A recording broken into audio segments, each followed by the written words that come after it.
అక్క ఇదెక్కడి కథ? అమెరికా ప్రెసిడెంట్ ట్రంప్ కాకొచ్చి బీహార్కి వచ్చి బతుకుదాం అనుకుంటున్నాడా ఎట్లా?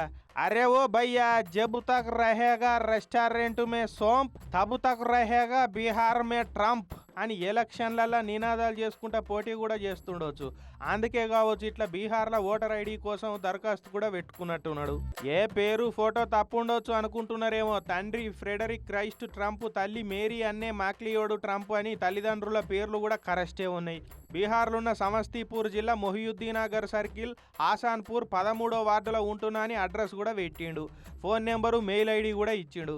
ఇంత పక్కగా దరఖాస్తు పెట్టుకున్నాడంటే పక్కా బీహార్ సర్పంచ్ ఎలక్షన్లల్లా ఊరి ప్రెసిడెంట్గా నిలబడతాందుకే అయి ఉండవచ్చు కదా. మళ్ళీ దరఖాస్తు కూడా తాజాదే ఉన్నది చూడురి. మొన్న జూలై 29 తారీఖు నాడే దరఖాస్తు చేసిండు. ఓటర్ ఐడి దరఖాస్తులు అంటే ఒక గంత కామెడీ అయిపోయినాయి దేశంలో. ఇంతకు ముందు దేవుల పేరు మీద కూడా గిట్లనే కారట్లు వచ్చినాయి. ఇప్పుడు ఏకంగా అమెరికా అధ్యక్షుడి పేరు మీదనే దరఖాస్తు ఇచ్చిర్రు. అయితే వెరిఫికేషన్కు పోయినప్పుడు సోయితోటి ఉన్న బీడీఓ ఈ దరఖాస్తును చూసి కంగుదిని పెద్ద ఆఫీసర్లకు చెప్పిండట. ఇక దరఖాస్తును రిజెక్ట్ చేసి ఎవరు పెట్టిరో ఎంక్వైరీ చేయాలని పోలీస్ స్టేషన్లో కేసు కూడా పెట్టిర్రు.